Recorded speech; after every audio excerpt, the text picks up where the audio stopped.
ये बाबाओं के चक्कर में पड़ोगे तो अंततः हाथ में कुछ भी नहीं आएगा। हाथ खाली के खाली रह जाएगा, तुम्हारी ज़िंदगी बीत जाएगी।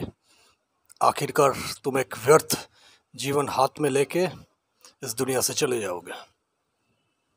लेकिन ये ज़िंदगी तो तुम्हें कुछ महत्वपूर्ण कार्य करने के लिए मिला था ना।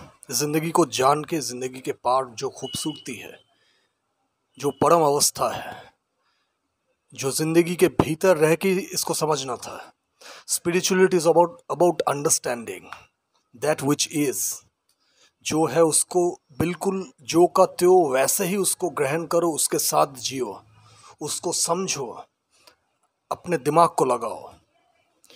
जो नित्य है, जो अनित्य है, इन दोनों में डिफरेंशिएट करना सीखो। तुम्हें साफ फर्क दिख जाएगा।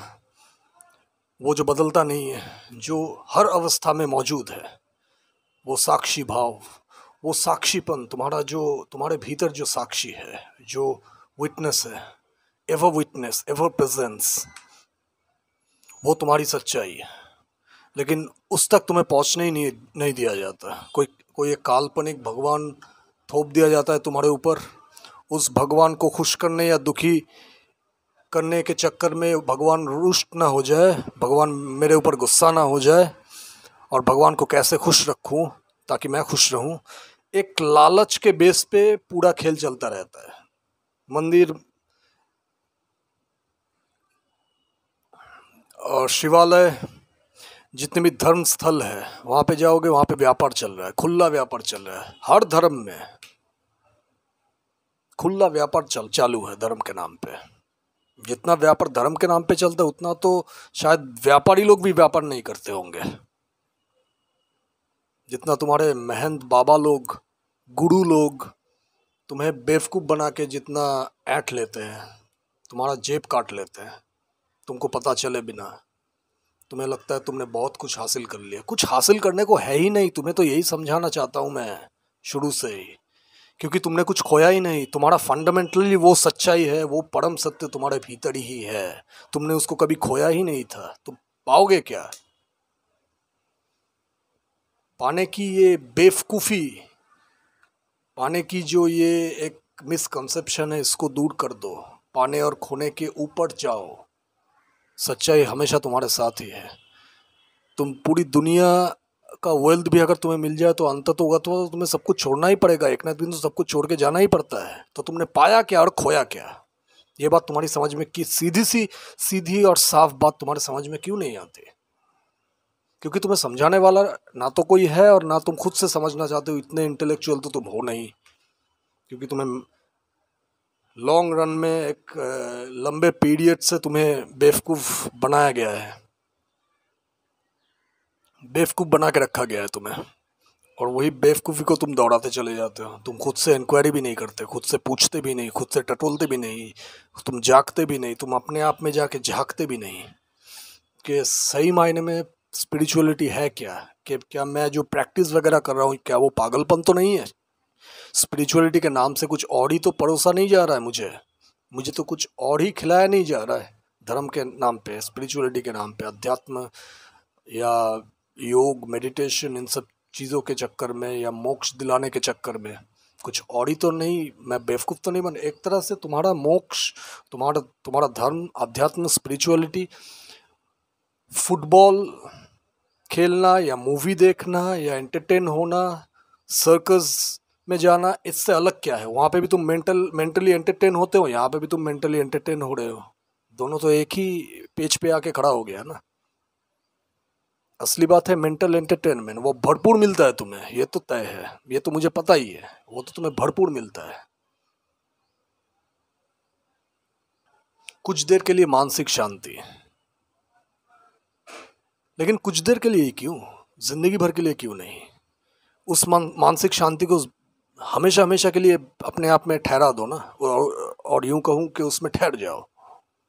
हमेशा हमेशा के लिए वो धन तुम्हारा ही है, वो दौलत हमेशा के लिए तुम्हारा है, वो किसी और का है ही नहीं। तुम दुखी तभी होते हो जब तुम शर्त लगा देते हो, शर्त सापेक्ष बना देते हो, उसको शर्तों से जोड़ देते हो, अपने दो कौड़ी के शर्तों से।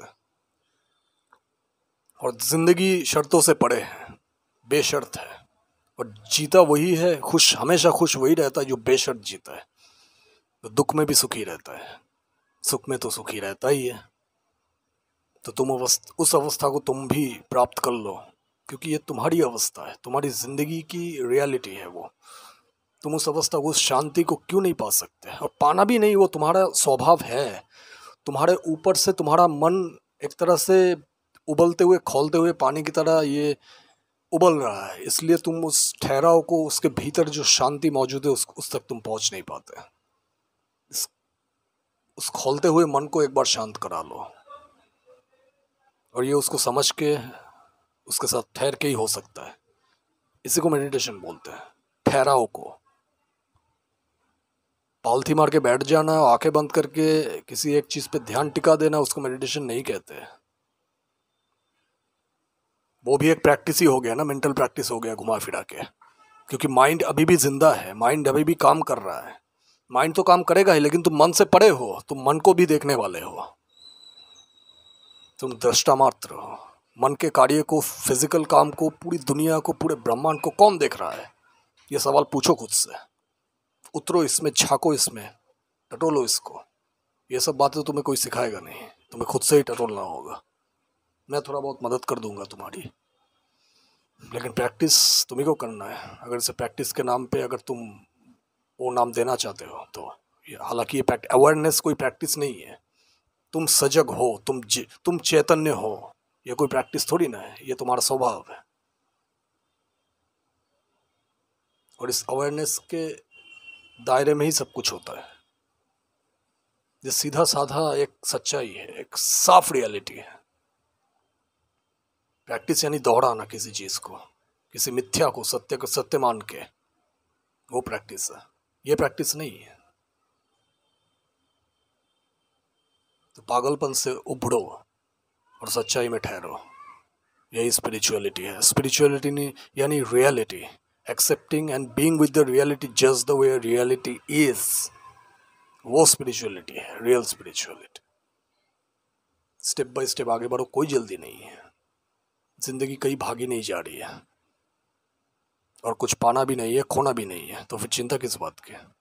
ठहरो इसमें। Thank you, take care.